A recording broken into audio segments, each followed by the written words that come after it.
What is up, and welcome to another edition of the Bruin Bible. We're going to try to give you some quick updates while we're here in the off season. Not a whole lot of stuff going on, but we did get 3 transfers to come to UCLA within the last week. We got Bruins at the Combine. Joining me as a frequent guest, you've seen him on Draft is in Session. You have seen him on the Bruin Bible many of times. My friend and your favorite, Jamal Madni, in the cut. Madman, what is going on, brother? Will, the thrill, great to be here again and chat with you about our beloved Bruins. You know, lots going on. Dude, so much is going on right now for the Bruins. We got these spring practices starting up about in the next few weeks. We got a pro day for UCLA on the 15th, and then we got the spring game happening in April. But before then, we have some transfers rolling in, and most notably, it is the twin brothers, Gabriel and Grayson Murphy, that transferred from North Texas. I took another look at these guys, and these guys are pretty special edge rushers, kind of exactly what the Bruins needed on defense, given the fact that we lost Mitchell Agude, we lost Miles Jackson, both to the transfer portal. And I looked up the sacks. These guys are just kind of built different. One had 8.5 sacks, the other had 7.5. And I know North Texas is, not the biggest school, but that's still Division I competition they're playing against.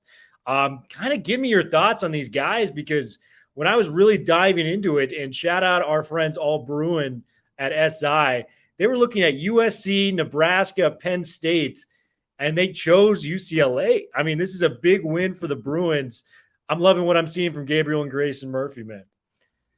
Will, no question about it. I mean, you talk about 3 years, Division I football, Conference USA, 90 tackles, 15.5 sacks combined last season. And so even if you put any sort of a discount factor on that, when you say, okay, Conference USA to the Pac-12, I mean, we're talking about significant production, but we're also talking about them being interchangeable with one another. You're basically getting elite pass rushing for every snap of a football game. And when you talk about UCLA and what was the big concern over the last couple of weeks, especially after we continue to sort of mourn the loss of Mitchell Agude, which really hurt my heart, and others, was that, how can we shore up the defensive line? And I think this is another rousing success for Chip and UCLA to be able to bolster up that defensive line. Will, I think a lot of people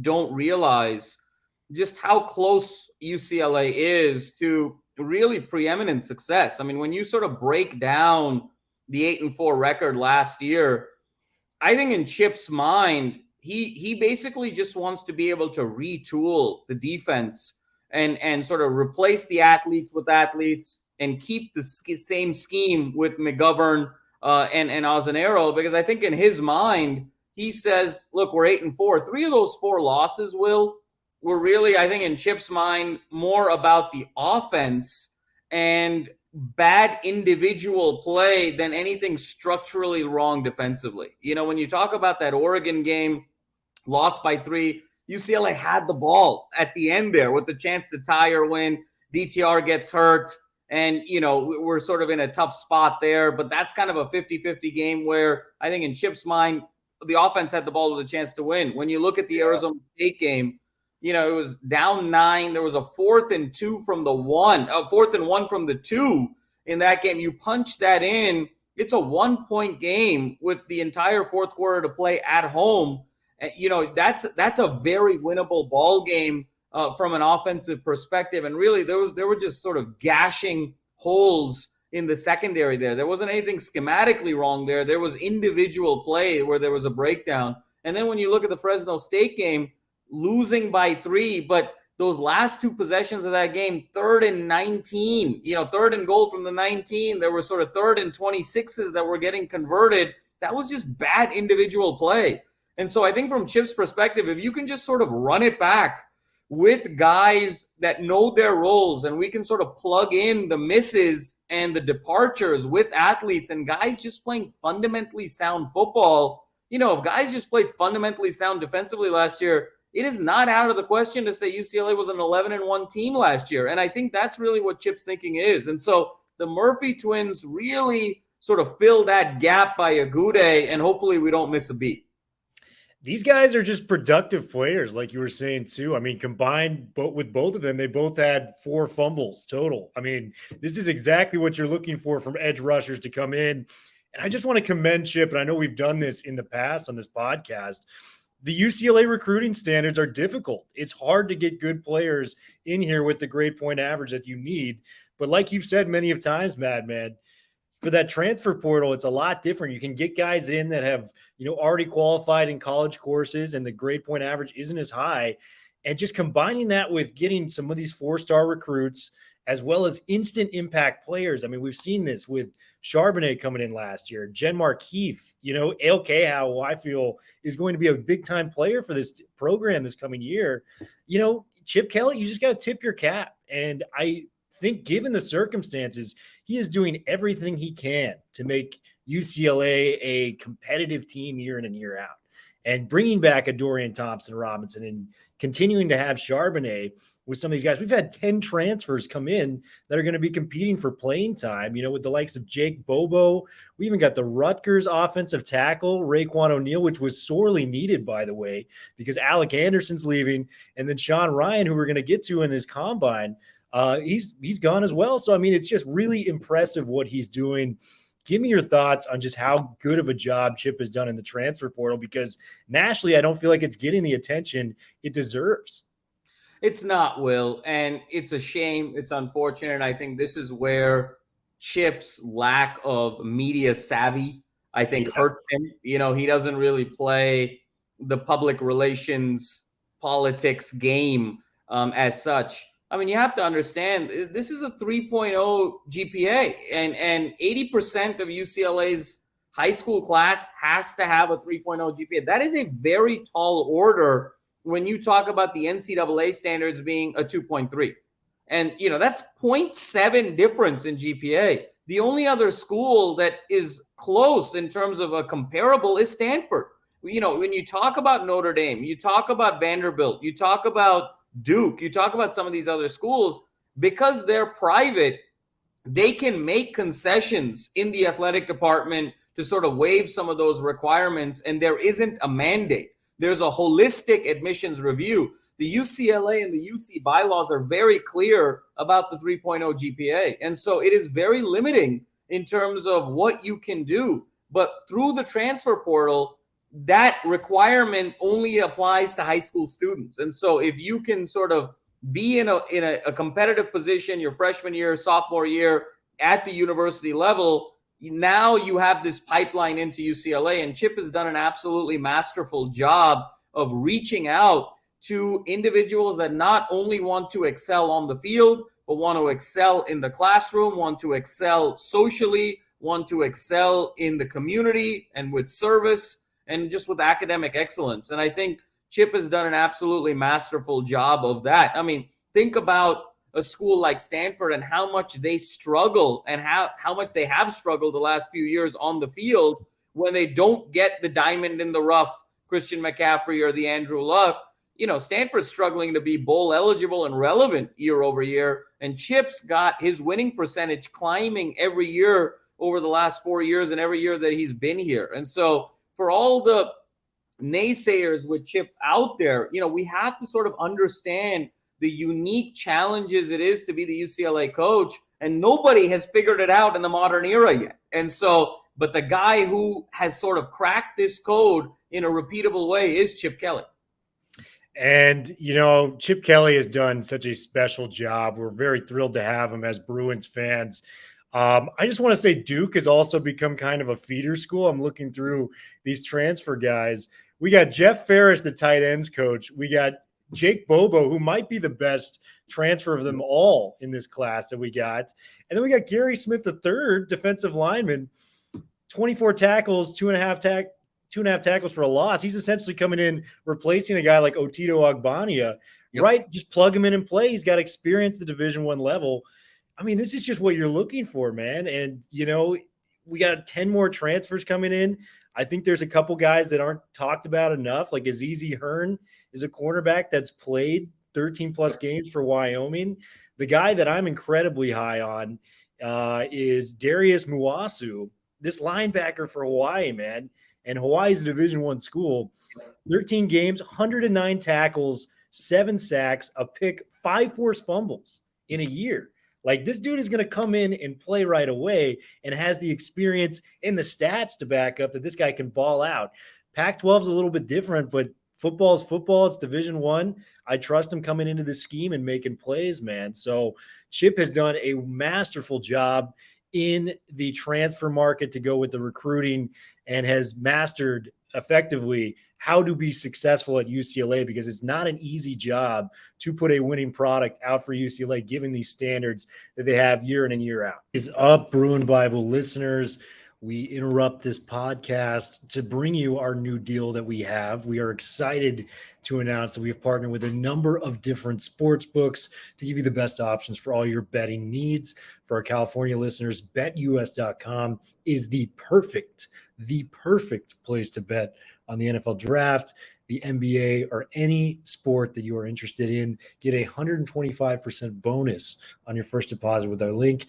If you live in a betting state, then be sure to check out our deal with DraftKings, FanDuel, or BetMGM. Plenty of free money out there with your first free deposit. In order to get our special deal, you have to type in Bruin Bible. You have to click on the link located in the description or go to LAFB betting offers. Win big with these amazing promotions and bet safely. Now back to the podcast. We had some Bruins in the combine, my man, and there's one guy we got to start with. You know how big I am on our boy Greg Dulcich. Like, if there's a poster on my wall, like if I had one athlete with a poster on my wall, it's freaking Greg Dulcich, man. Like, this is the dude of all dudes. Really showed out at the combine. You know, ran a 4.7 flat in the 40 time, did the gauntlet drill, and I'm watching this live. It was really cool to kind of see it. Daniel Jeremiah goes, that's the best guy we've had in the gauntlet drill, period. You know, did some other things really well, met with some teams, including the Chargers, who I'm, secretly hoping he goes to, because that means big things for LA Football Network. Greg Dulcich is now Daniel Jeremiah's number 1 tight end on his board after this week. And I think that's a testament to guys like me and you who were calling this long before, the combine or the draft process started. Give me your take on Dulcich and how he helped himself at the combine. Well, he enabled himself to no longer be the best kept secret in the NFL draft. And he was seamless in terms of his 40 time. He was seamless in terms of, the hand drills, the ball catching skills, the catch radius. He just did an absolutely phenomenal job. And I'm actually reminded, Will, of the very first time I was on this show with you about 8 months ago. And I remember we got on, it was sort of a late night, and I was flying in from Denver. And I remember you said, and this is all credit to you, my man, you said that this guy is a legitimate Mackey Award candidate. And you said that on, the 25th of August last year.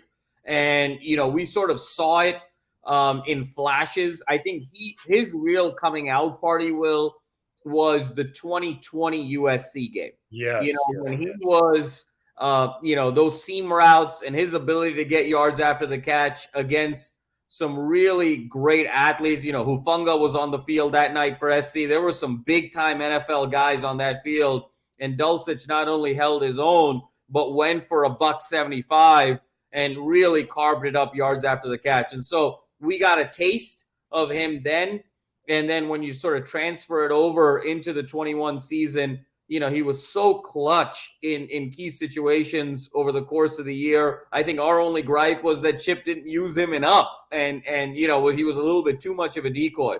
But his ability to catch, his ability to get open, his yards after the catch ability are all absolutely phenomenal. I think that where the natural evolution will be for him is in both kind of the pass blocking, run blocking game, being able to sort of get into routes off of chips, be able to sort of hold a block and then break for a route for a catch. But those are all nuanced things that will come. This is a guy that I mean, you're talking about an absolute game changer. And when you look at the landscape of the NFL, today was a historic day, Will, in terms of the franchise tag. First time in NFL history that we had 3 tight ends franchise tag ever. Yeah. And sort of really tells you what people are thinking about the tight end position, where A, it's really valuable, but B, you're also trying to catch that right wave of being able to sign a guy for long-term value. And when you put the intersection of those two circles together, you know what you get? You get Greg Dulcich.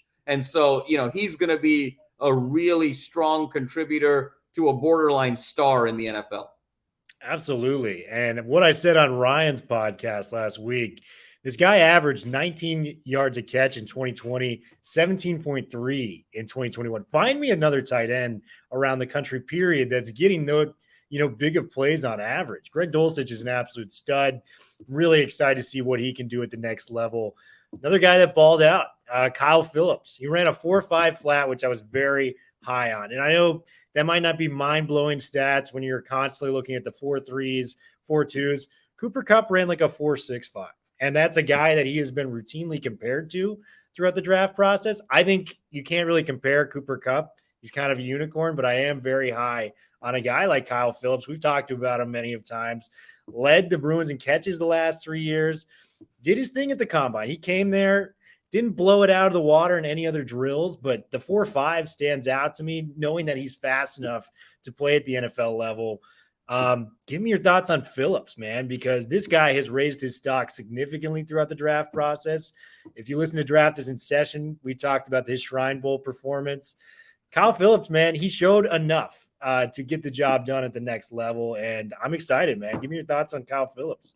Well, a couple of things there. I think that, Phillips did the lion's share of his work during the All-Star season and really sort of showed out in that capacity.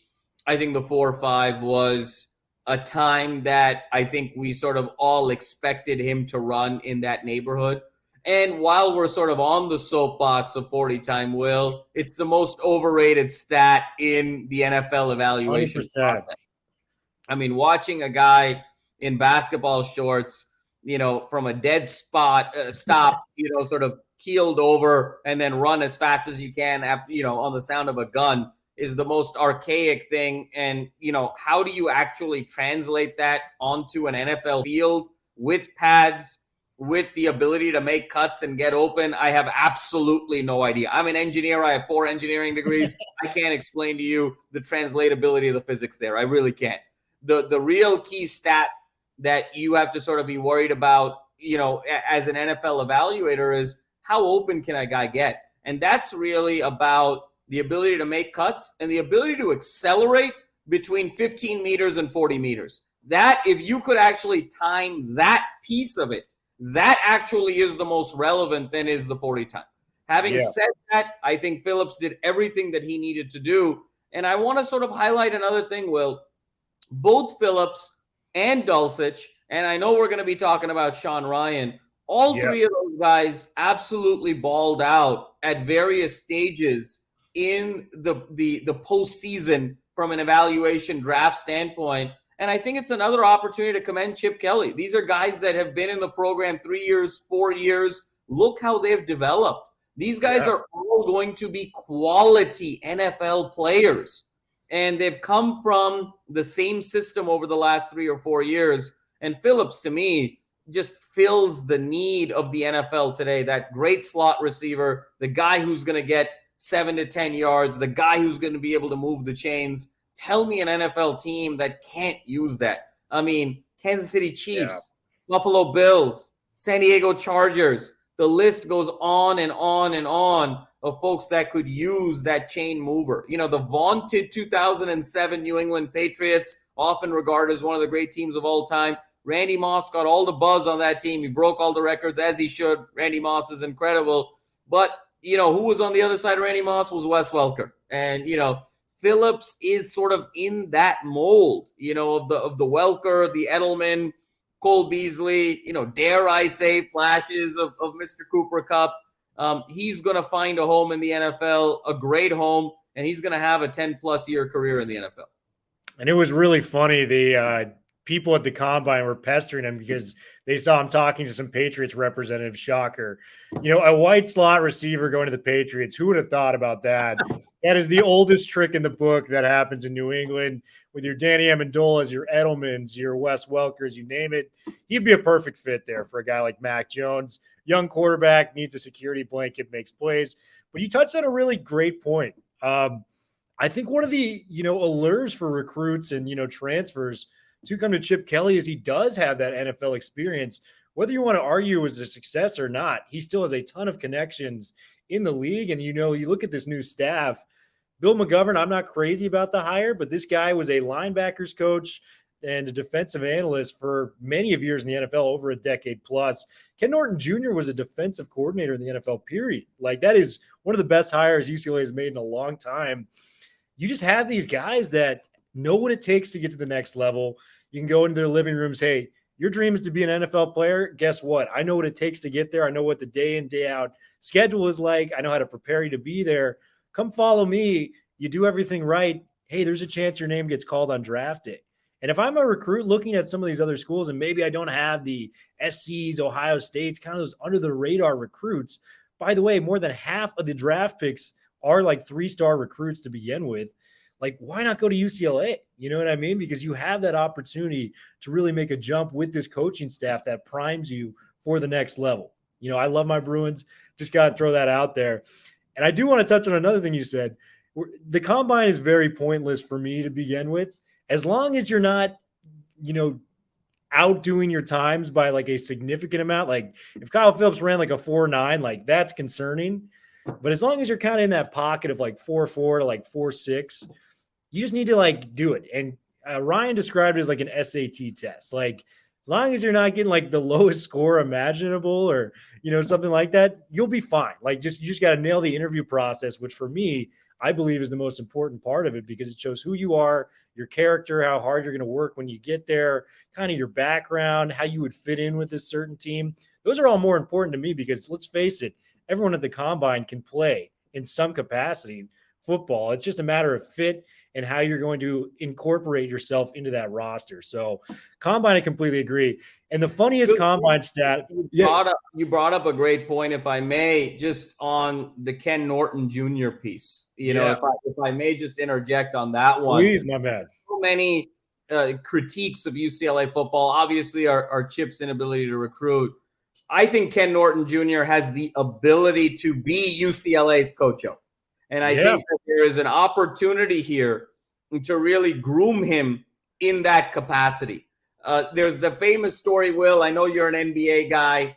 Summer of 2010, Pat Riley trying to recruit LeBron to come to Miami. And you know what he does? He's basically takes out a bag of his rings and he literally just flips the bag over and come out 6-7 rings from his Laker days, playing days, GM days to show LeBron, this is what I'm about. And Ken Norton Jr. is a guy who can do something similar. When you talk about the only player in NFL history to ever play on 3 consecutive Super Bowl championship teams, he was on the Aikman, Smith, Michael Irvin great teams. He was on the Steve Young, Jerry Rice, great teams with Ricky Waters. Then you sort of fast forward, he was on Pete's staff for the iconic Matt Leinart, Reggie Bush, Lendale White years. And then he was on Carroll's staff for the iconic Legion of Boom days. And so when you're talking about 4 very distinctly great teams, iconic teams that anyone, even if you're super young, you can sort of relate with and empathize with.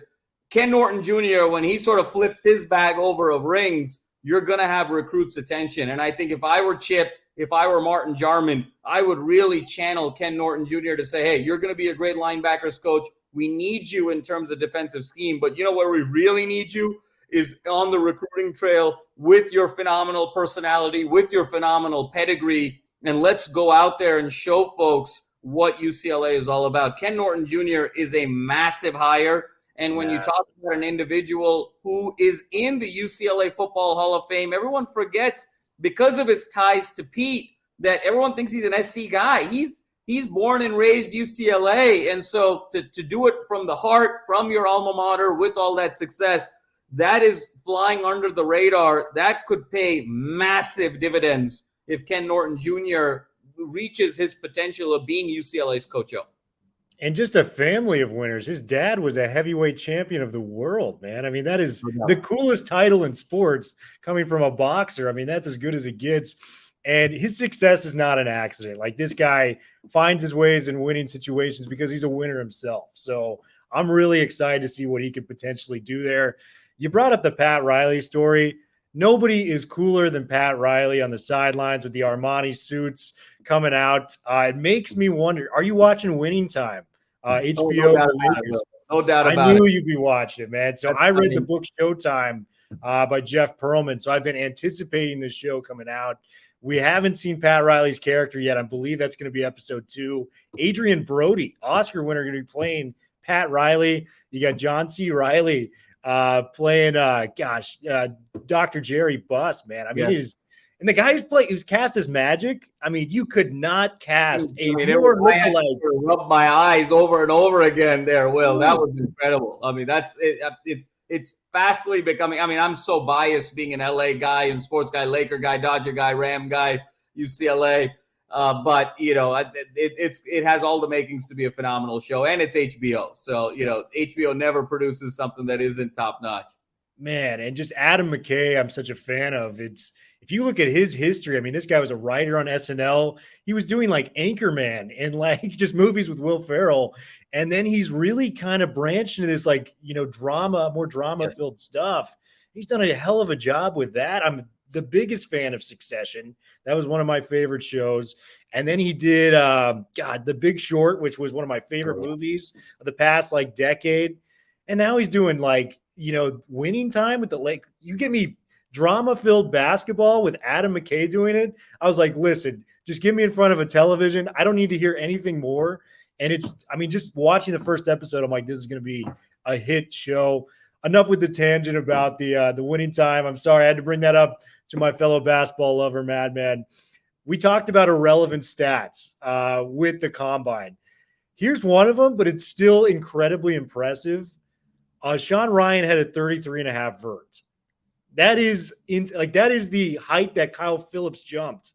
And Madman, this is going to freak you out when I tell you who has a higher vert, or Sean Ryan has a higher vert than specifically. I looked this up. He has a higher vertical leap than Lamar Odom, Magic Johnson, Shaquille O'Neal, and Karl Malone at 6'4", 321 pounds. I don't know how this helps you as a lineman, a vertical leap, but it does show some of the explosion that we've known Sean Ryan to have. He tested very positively in that.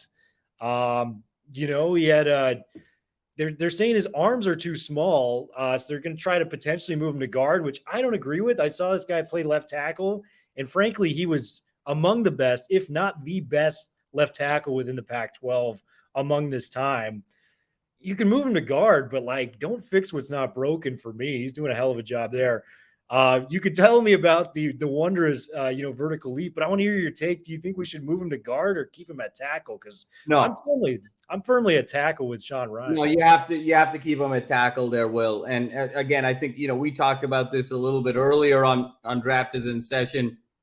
His moxie, his sort of understanding of the nuance of the game, and his comfort level is at the tackle spot, and he's had several years of probably the best tackle training you can have when you have a live wire like DTR to block for.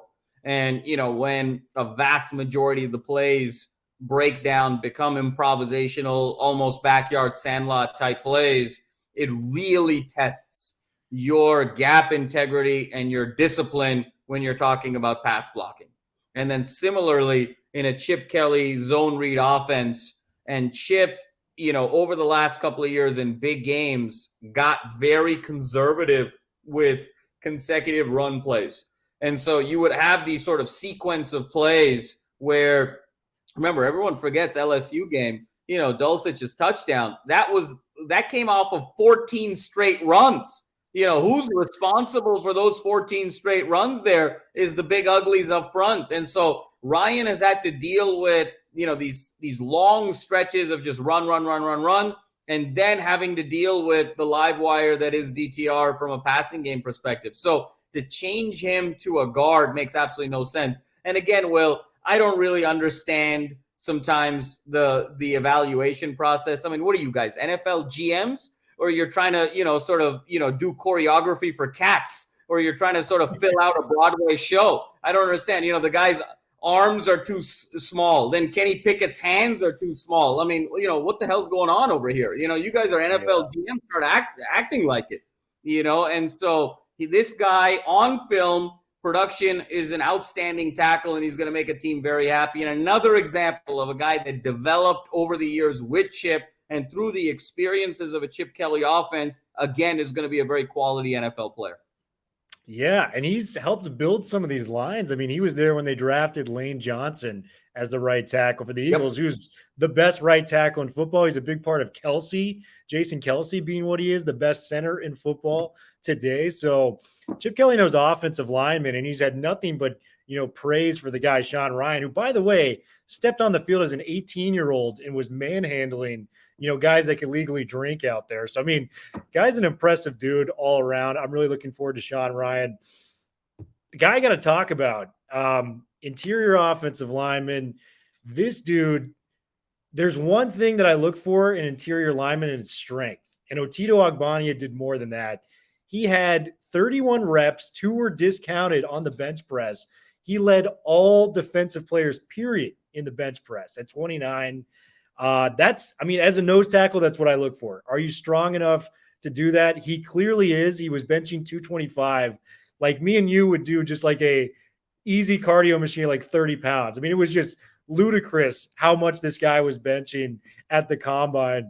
Ogbonnia checked the box for me. He pulled a hammy doing the, figure 8 drill, but I saw enough. I think this guy's a day 3 prospect, and I think whoever's going to pick him up, you've got a pretty steady nose tackle there for a guy that, by the way, I was doing some of the research on Ogbonnia. He has benched 440 pounds in college, and he squatted 683 pounds. He made, that Bruce Feldman list he does at the end of your biggest college football freaks? He was on that list. And, just 35-inch arms, that's kind of what you're looking for. I don't really care about that, frankly, but, like you said, these guys are trying to be GMs because Mike Mayock became one eventually, so they're going to do all the little things that they can to, grade these players. Could care less about the arm length, but the bench press was impressive.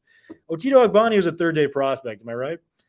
No question about it. And, Ogbonnia, was so huge for UCLA over the course of his career. Everyone knew even last year, even when Odigizua was really the star of UCLA's defensive line, everyone knew Ogbonnia was kind of the next guy and probably a guy as a defensive line prospect that was as good, if not better. And, what I love about him is he's a run stopper. He can sort of fill in so many different gaps from a defensive line perspective. But again, he's got, lateral quickness as well. And it's not just a pure brute strength game. He can sort of, for a man his size, his ability to sort of turn laterally is very significant. It is above average. There's no question about it. I think with him, he got into a little bit of trouble this year at UCLA.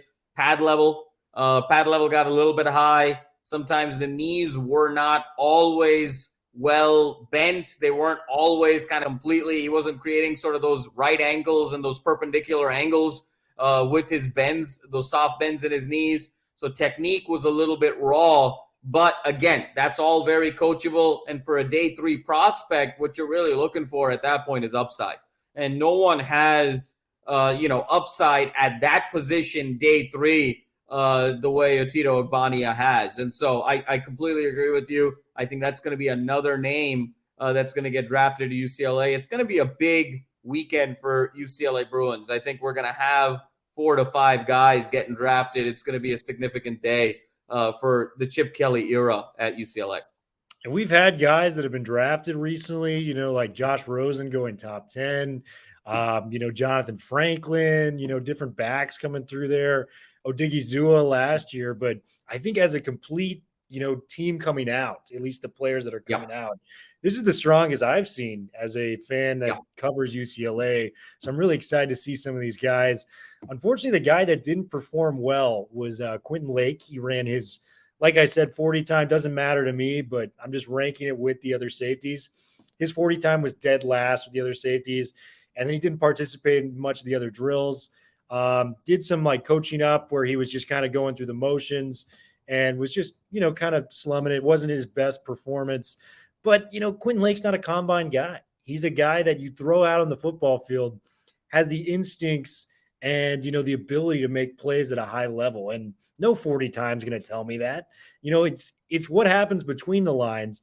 Are you afraid? Are you not afraid? Do you know what it takes to make a big play over the middle? And he clearly does. Quentin Lake, you turn on that film, he's an NFL player. Unfortunately, I think because of this, they're leaning towards maybe an undrafted free agent out of the draft. But sign me up for Quentin Lake if I can't get him as a draft pick, because I know at the very least this guy is a depth guy that I could bring in if something happens to my starting safety, if something happens to my starting nickel corner. Well, this guy can come in and just make a series of plays that's going to be beneficial to my team moving forward.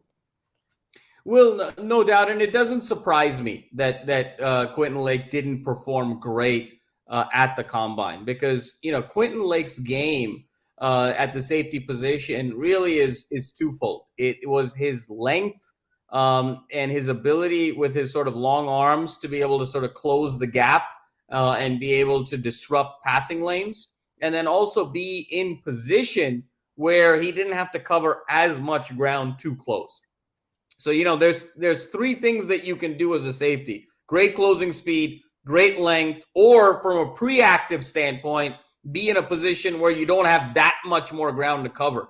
And really it's the latter two things is what Quentin Lake is very good at, and where he found a great deal of success while he was on the field at UCLA. Unfortunately, those are not clearly testable things at the combine. And so I think, frankly, when you are late day 3 prospect, late 6th, late 7th, you're in a much better position to go undrafted, because then you can sort of dictate where you want to go and try out, where a team is thinner at your position, and where the probability of success of potentially making the team, getting through camp is much higher. So I don't think it's the end of the world for Quentin Lake. I think his ceiling was always going to be kind of late rounds. And, I don't think it's the worst thing in the world at all that the combine wasn't a great reflection of his true ability, because now he has the agency and the empowerment to sort of dictate where he wants his journey to begin.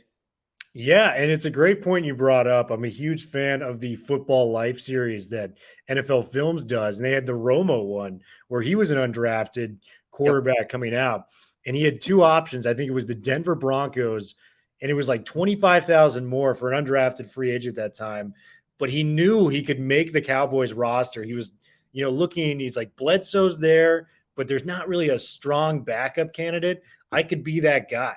Exactly. And the way he dictated that, he went all in on his opportunity with the Cowboys. And I mean, the rest is history. He turned into a very above average starter in the NFL, made multiple Pro Bowls. And for my money, he's probably the best color commentator in the NFL today. I love Romo. Great dude. But I think, Quentin Lake, future's bright for him. I feel like we're going to hear his name multiple times. I just got that gut feeling that this guy is going to be making some plays on Sunday. Man, Madman, this was a lot of fun. We had to go over the combine, guys. The transfer portal is looking bright. We got maybe the Morris twins of college football coming to UCLA and the Murphys. This is going to be a fun year, man. We're reloading quickly. We got starters coming in for UCLA. Fans, stick around. We're going to be doing a lot more fun stuff. Like and subscribe, LA Football Network. We have some incredible names coming to the network. Madman, if you don't want to spoil anything, you don't have to, but you could tell them who we got for USC. I was very excited to hear about it, even coming from the Bruins side myself. Well, we've got two really great names that are going to be joining us at the LA Football Network, a Bruin great and a Trojan great. And, that's what makes the LA Football Network so special, because we represent all of the iconic football teams in LA: Rams, Chargers, Bruins, Trojans. And, the great Brian Price, Yes. 2009 Pac-10 Defensive Player of the Year, is going to be joining the network here soon. And we're getting Brian spun up. And so very excited to have him. And he is going to be talking about not just football, but life after football and all of the issues and the topics and the subjects that are pertinent for former players and for fans to get an understanding from a wide variety of dimensions, social, financial, family, well-being, mental health. Brian Price is an exceptional human being and a real philosopher, and that's going to really come to light over the course of his podcast. And then the other sort of great LA legend, Trojan fans will remember him as a two-time Pac-10, Pac-12 all first team selection. One of the only players in conference history to be, first team at linebacker, first team at safety. The great Sua Cravens is going to be joining the LA Football Network here over the summer. Thrilled to have him and what he's going to bring to the show, a different flavor, a different candor, and a different style. And so both of these legends are going to bring so much to the network. And, the sky is just the limit for LAFB moving forward. So tune in to the Bruin Bible, but also tune into our family of podcasts at the LAFB, because there's going to be something for everyone, in 2022. And we're so thrilled about it. We've got some great things coming up too. We're going to be covering Sua Craven's 7-on-7 camp, so stay tuned for that. A lot of ESPN 150 players coming there. A lot of USC legends going to be a part of this. Some NFL legends coming through. It's going to be a hell of an event. LAFB, man, we are trying to lock down this community and give you guys the content that you want. We're trying to be the Howard Schnellenberger, so to speak, of what he was to Miami. That's what LAFB wants to be to the LA community, man. So, Will, you're just on fire tonight. Let me just tell you, between the basketball show references, you're throwing in Schnellenberger, you're giving me a little Adam McKay. You're just giving it to me all tonight, my man. I mean, unbelievable. I don't know if I could top the Coach Carter reference we had last podcast. That was pretty damn good. But, man, it's just always fun to, be podcasting with my main man, the Madman in the cut. Guys, much love, Bruin Bible. We are officially out. Stay tuned for more content. Not every week, like we said, we're going to try to get to you guys as much as we can. Bruin Bible, we